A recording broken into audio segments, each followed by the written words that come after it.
My name is Tom Patterson. I'm 71 years old, served 23 years in the U.S. Army, Vietnam, Gulf War, the whole package. Last Tuesday morning at 7:47 a.m., I asked my grandson Dylan why he'd missed his 8 a.m. psychology class for the third time this week. He's 19, lives with me since his parents died in 2022, and I've been trying to teach him basic responsibility. He looked up from his phone, didn't even blink, and said, "Grandpa, this whole military discipline thing of yours, it's just boomer repression. Punctuality, responsibility, respect, those are outdated power structures designed to control people. That's why military guys are idiots. They do whatever any lunatic tells them to, without question, because of this so-called military discipline." Then he went back to scrolling TikTok. What I did next didn't involve yelling, punishing, or kicking him out. It was something I learned in Desert Storm about letting the enemy defeat themselves, and it changed everything. I never planned on raising a teenager at 68, but when my son David and Emily died in that accident on I-94 outside Milwaukee in January 2022, Dylan had nowhere else to go. His mom's family lived in Oregon, strangers basically, so we moved into my house in Kenosha, Wisconsin. The first 6 months were rough. The kid was grieving. I gave him space, didn't push. But by summer 2023, I started noticing patterns. Missed classes at Gateway Technical College, late to his barista job at Brewed Awakenings, dishes piled in the sink every day with me having to wash them, dirty laundry covering his bedroom floor like a minefield. I tried setting basic house rules so we could live together well. Nothing extreme, just be home by midnight on weekdays, contribute $200 monthly toward rent and groceries, clean up after yourself, show up on time for work and school. Standard operating procedure for shared living. Dylan's response: eye rolls, heavy sighs. "Grandpa, I'm an adult now, not some little soldier in your old unit." But he wasn't acting like one. By July 2024, he'd failed 2 classes, owed $340 in unpaid parking tickets, and had $47 in his checking account. That comment echoed in my head for days. Boomer repression. And that Tuesday morning, something clicked. I'd been fighting this the wrong way. You can't force a 19-year-old to understand discipline. You have to let him discover why it exists. After Dylan's boomer repression comment, I stood in his bedroom doorway for exactly 5 seconds. Didn't say a word, just looked at him. He kept scrolling through his phone feed, didn't even look up. In Vietnam, back in '72, my platoon sergeant taught me something that saved my life more than once. Silence is the most powerful weapon you have. Yelling shows you've lost control. Silence shows you're in command. I walked to the kitchen, poured my coffee, black, no sugar, same way I've had it since basic training in '72. Set the mug down on the table, sat in my usual chair, the one that faces the door. Old habit from too many years in hostile territory. 3 minutes passed. Then Dylan wandered in, still holding his phone. "So, old man, you mad or something?" he asked, opening the fridge. "No," I said. He grabbed the orange juice, drank straight from the carton, something I had asked him not to do maybe 15 times. "So, we good?" "Yeah, we're good. And I've been thinking," I said. "You're right." That got his attention. He lowered the carton. "What? You're 19, an adult. My rules are old-fashioned, probably irrelevant to your generation." I took a sip of coffee. "So here's what we're going to do." I pulled out my notepad, the same kind I used for mission planning during Desert Storm. Green canvas cover, grid pages inside. I've been using these since 1991. "For the next 30 days, I said, writing the date at the top, July 5th, 2025, you run your life however you want. No curfew, no chores, no rent contribution, no expectations about cleaning, work schedules, or school. You make every single decision about your life. I won't say a word. Dylan's eyes widened. He actually smiled. Seriously? Completely serious. One condition. What? August 4th at 6 p.m., we sit down at this table. You tell me honestly whether freedom without structure worked better than boomer oppression. That's the deal. 30 days, total autonomy. He set the juice down on the table, extended his hand. Deal, tin soldier. We shook hands. His grip was weak, something I'd noticed over the past year. The kid did no physical work, didn't exercise, lived on energy drinks and takeout. When does it start? He asked. Right now, 0947 hours, July 5th, 2025. Dylan grinned, already pulling out his phone to text someone, probably his girlfriend, Amber, or his buddy, Chase. He walked back toward his room, and I heard him say into the phone, "Dude, I actually won. The old man backed off completely." I wrote in my notepad, Day 1, 0947 hours. Subject believes he has won a victory, doesn't understand he's entered a 30-day training exercise. See, here's what Dylan didn't know about military strategy. Sometimes the best way to take a position isn't through direct assault. Sometimes you withdraw, let the enemy overextend, and watch them collapse under their own weight. In 1991, during Desert Storm, I watched Iraqi forces rush into positions they thought we'd abandoned. They celebrated, thought they'd won. What they didn't know was that we'd pulled back to study their movements, identify their weaknesses, and let them exhaust their resources. 48 hours later, they surrendered without us firing a shot. I wasn't surrendering to Dylan. I was conducting reconnaissance. That afternoon, Dylan slept until 2 p.m., missed his 11 a.m. English class, the one where he was already sitting on a D+. I saw the notification on our shared computer. Dylan Patterson absent from EN 102, Section 4. I said nothing, wrote it down. Day 1, 1400 hours, missed EN 102, third absence this month. At 4:30 p.m., his phone rang. I could hear it from the kitchen. His manager at Brood Awakenings. Dylan was supposed to start his shift at 4 p.m. "Oh, crap, yeah, sorry, man. I'll be there in 20, Dylan said, scrambling. He showed up to work 41 minutes late wearing a wrinkled shirt he pulled from the floor. I know because his manager, Derek, called me at 5:15 p.m. "Mr. Patterson, this is the second time this week Dylan's been late. I respect what you're doing for him, but I need reliability." "I understand," I said. "It's Dylan's job, his responsibility. You do what you need to do." Derek paused. "You're not going to talk to him?" "Not my place anymore. He's an adult." When Dylan got home at 9 p.m., he microwaved a frozen burrito, ate it in front of the TV, and left the plate on the coffee table.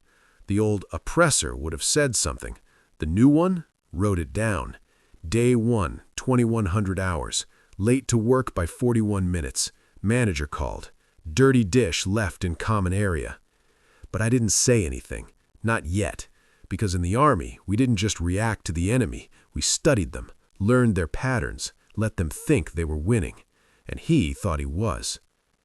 That night, after Dylan went to bed at 2:30 a.m., I sat at my desk and opened my old field notebook from Desert Storm. Leather cover worn, pages yellowed, but every entry still legible. January 17 through March 3, 1991. I flipped to February 12, 1991. Supply convoy delayed 6 hours due to sandstorm. Implemented backup ration distribution. 0 soldiers missed meals. Discipline in systems prevents chaos in crisis. Written 33 years ago. Still true. I opened a new page and wrote, Operation Reality Check, July 5th to August 4th, 2025. Mission objective, allow subject to experience natural consequences without interference. Rules of engagement, observe, do not intervene. Document all events with timestamps. Maintain personal discipline as example, not sermon. provide no financial bailouts, allow all consequences to occur naturally. The plan wasn't punishment, it was education through experience, the only teacher a 19-year-old listens to. Day 2. Dylan slept until 1 p.m., missed psychology and math. I saw the automated emails. Dylan Patterson, absent from PSY 101 and MTH 108. Total absences, 4 and 5. He made cereal at 1:30 p.m., left milk on the counter for 3 hours. I put it back. My food safety standards aren't negotiable. Notebook. Day 2, 13:30 hours. 2 classes missed. Food safety violation. Day 3. Girlfriend Amber came over at 11 p.m. Movies until 3 a.m. Volume loud enough to hear every explosion through the walls. I used earplugs. Made a note. Day 4. Work shift at 3 p.m. Dylan woke at 2:47 p.m. Wore jeans from 3 days prior. No clean uniform. Laundry piled since June. Grabbed a black t-shirt from the floor. Sniffed it. Wore it anyway. Derek called that evening. Mr. Patterson, Dylan showed up in non-uniform, against policy. I sent him home, lost 4 hours of pay. Understood. Is everything okay? This isn't like him. It was exactly like him. Derek just hadn't seen it because I'd been running interference, waking Dylan up, reminding him about laundry, lending money. He's learning, I said. Day 7. Rent due. Dylan's $200 contribution? 0. I checked his bank account, shared access since his parents died. Balance, $43.17. Spent $287 on DoorDash in 6 days, $120 on sneakers, $65 on PlayStation games. Said nothing. Wrote it down. Day 10. Major English essay due. 5 pages, 25% of the grade. Due date July 15th, circled on the syllabus for weeks. Dylan slept until noon, realized at 12:30 p.m. his essay was due at 1 p.m., wrote 3 pages in 20 minutes. Professor Klein emailed at 4 p.m. Dylan, this work is unacceptable. You're currently failing this course. Dylan read it at dinner. Face went pale. Looked at me. Tough day? I asked. Failed my essay. What happened? Forgot about it. I nodded. Took a bite of chicken. That's rough. He waited. Wanted me to fix it. Email the professor. Make excuses. I didn't. Long silence. He got up. Went to his room. Day 12. Dylan called in sick to work. Yeah, Derek, stomach thing. He wasn't sick. Hungover. Out with Chase until 4 a.m. Came home reeking of beer. Derek texted that afternoon. Need reliable people. You're on reduced schedule. Dylan stared at his phone. He's cutting my hours. Why do you think? I don't know. He's being unreasonable. I rinsed my mug, set it in the dish rack.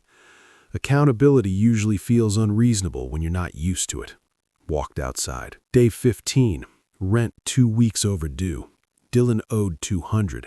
Bank account, $31.89. Next paycheck, reduced hours, maybe $180. Phone bill due, $95. Car insurance, $140. Both overdue. Every evening I documented everything. Not judgments, facts, times, dates, amounts, consequences. This wasn't cruelty. This was the only teaching method that works with 19-year-olds who think they know everything. In Desert Storm, we didn't react emotionally. We planned, observed, let the enemy's own actions reveal their weaknesses. By day 18, cracks were forming. Dylan was stressed, exhausted, broke. But the real lesson was still ahead.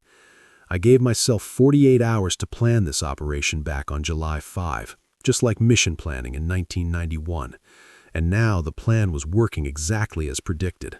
Dylan was defeating himself. The question was, would he recognize it in time? Day 23, July 28, 2025, 09:47 a.m. Dylan's phone rang while I was making breakfast. I heard him answer. What? No, that can't be right.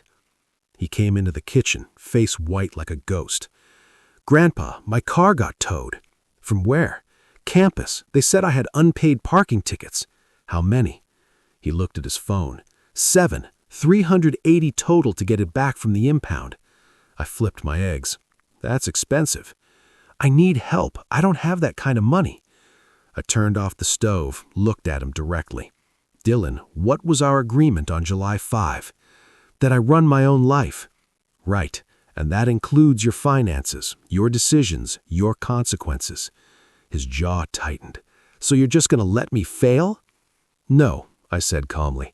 I'm letting you learn what failure costs. There's a difference. This is bullshit. He grabbed his jacket, slammed the door on his way out. I wrote in my notebook, Day 23, 0947 hours, vehicle impounded, $380 required. Subject requested financial assistance. Request denied per ROE. Dylan called friends. Nobody had $380. Called his manager, Derek, already frustrated with missed shifts. Called Amber. She'd broken up with him 3 days prior after he slipped through their anniversary dinner. Day 24. Dylan walked to work, 4 miles each way. He left at 3:30 p.m. for a 3 p.m. shift, got there at 3:47 p.m. Derek called me. Mr. Patterson, I'm sorry, but I have to let Dylan go. This isn't working. I understand, I said. Thank you for giving him chances. Dylan came home at 5:30 p.m., face red with anger. Derek fired me. I heard. You heard? He called you? Professional courtesy. He knew your situation. Dylan threw his backpack on the floor. My situation? You mean the one where my own grandfather, some crazy veteran, won't help me? I stayed seated, kept my voice level. The one where a 19-year-old man makes choices and faces the outcomes. Yes, that situation. He went to his room, didn't come out for dinner. Day 26. I cooked a small turkey breast, mashed potatoes, green beans. Dylan stayed in his room until 3 p.m., then came out and made ramen noodles. There's real food, I said, gesturing to the stove. Not hungry, but I could see his eyes on the turkey. Suit yourself. I ate alone at the table, said grace like I do every day, thanking God for the men I served with, for my son David's memory, for Dylan's safety even when he's making poor choices. Dylan heard me. I know because he stopped in the doorway, listened, then went back to his room. Day 28. Found Dylan in the kitchen at 2 a.m. staring at his laptop. Overdue assignments, bank account at $11, phone service suspended for non-payment, rent 3 weeks overdue. Can't sleep? I asked. He shook his head, didn't look up. What's going on? Everything's falling apart. His voice cracked slightly. I owe you $200. I owe the impound $380. I just lost my job and my girlfriend. I'm failing 2 classes. My phone's shut off. I've got $11 in my account and no way to earn more. I pulled out a chair, sat across from him, didn't say anything for 30 seconds. How did you handle this? He finally asked. I mean, in the army, when everything went wrong at once. This was the moment. Not the lesson I forced on him, but the question he asked himself. You want the real answer? I said. He nodded. It happened in February 1991. Supply convoy got hit by a sandstorm, lost communications. 3 vehicles broke down. We were 60 miles from base with 300 soldiers, temperatures dropping to freezing, and no way to call for backup. Dylan looked up. You know what saved us? What? Systems. I'd maintained those vehicles on schedule every single day, logged every issue, fixed small problems before they became big ones. I'd built backup communication protocols in case primary failed. I'd rationed supplies assuming delays. I tapped his laptop screen, showing his overdue assignments. Discipline isn't about control, Dylan. It's about being prepared when life comes at you sideways, and it always does. He stared at the screen, at his situation, at the consequences of 30 days without structure. I messed everything up, didn't I? No, I said. You learned something most people don't figure out until they're 30. Some never learn it at all. What now? Now we talk about rebuilding. But first, you need to answer one question. What? Do you still think discipline is boomer oppression, or do you understand it's the foundation that keeps you standing when storms hit? Dylan closed his laptop, looked me in the eye for the first time in weeks. I understand, he said quietly. I could see in his eyes that something had fundamentally shifted. This wasn't just words, this was recognition, but the real test was only beginning. Day 29, August 3, 6:30 a.m. I woke up to sounds in the kitchen, went downstairs and found Dylan already dressed making coffee. "You're up early," I said. "Couldn't sleep." He poured 2 cups, handed me 1. "Can we talk?" We sat at the table, same spot where we'd made our deal 29 days ago. "I need to fix this, all of it, but I don't know where to start." I went to my office, came back with the binder from Desert Storm, set it on the table between us. "What's that?" he asked. "January to March 1991, every system that kept 300 soldiers alive in a war zone." I opened to the first page, daily schedule, color-coded by priority, red for critical, yellow for important, green for maintenance. "See this?" I pointed to January 23. Supply convoy delayed 8 hours. We were supposed to receive food at 0600, didn't arrive until 1400.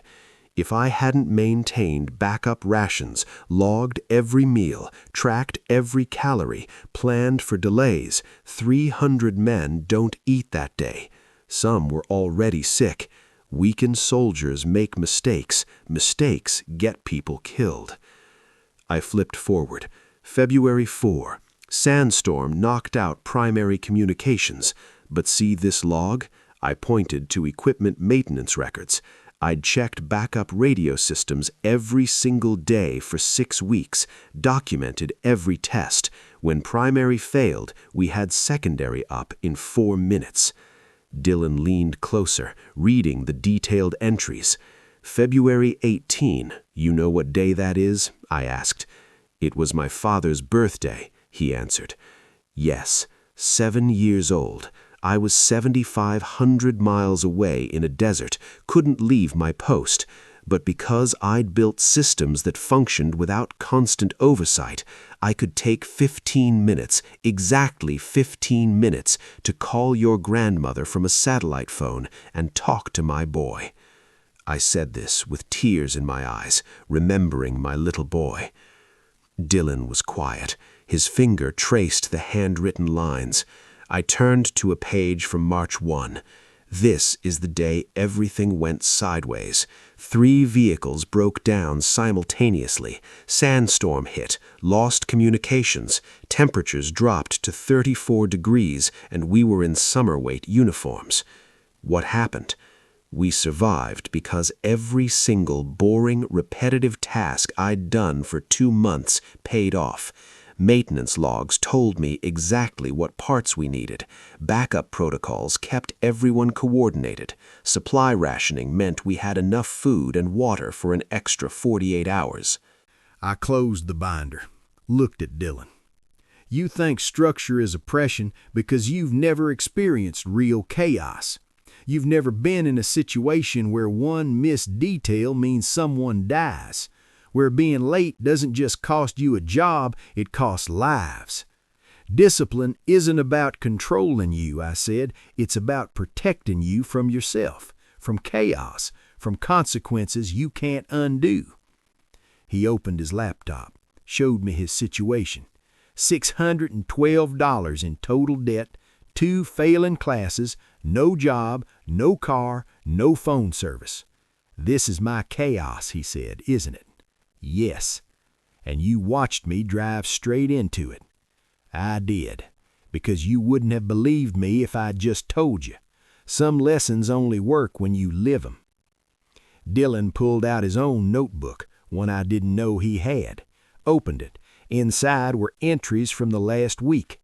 Day 24, Walked 8 miles total. Legs hurt. Missed Derek. Realized I took that job for granted. Day 25. Amber won't return my texts. I forgot our anniversary because I didn't write it down anywhere. She's right to be done with me. Day 26. Watched Grandpa cook Thanksgiving dinner alone. He still said grace, still thanked God for me even though I've been acting like a selfish idiot. He'd been documenting his own failures, learning the same lesson I'd learned in 1972 when my drill sergeant made me log every mistake for 8 weeks. "When did you start writing this?" I asked. "Day 19, after I missed Amber's anniversary. I realized I was losing track of everything important." I felt something shift in my chest.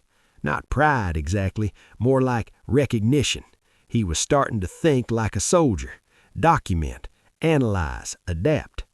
"Grandpa," Dillon said, looking up from his notebook, "will you teach me how to fix this? Not fix it for me, teach me how to do it myself."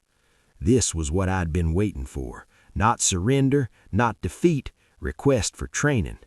"Yes," I said, "but we do it the Army way. We build systems. We track progress. We don't skip steps." "Deal." "And Dillon?" "Yeah?" "Those systems won't feel like freedom at first. They'll feel like work, like restriction. But when life throws something unexpected at you, those systems will be the only reason you stay standing." He nodded. "I understand now. I really do." We shook hands across the table. Same table where this started 29 days ago. But this time, his grip was firmer. His eyes were clear. The student was ready. Now the real teaching could begin. See, I didn't need to punish Dillon. I needed him to collide with reality. The teacher that doesn't negotiate, doesn't make exceptions, doesn't care about your feelings. Discipline isn't about control. It's about freedom.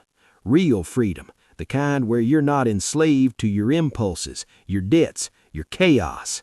In Vietnam, at 18 years old, I learned what happens when structure breaks down.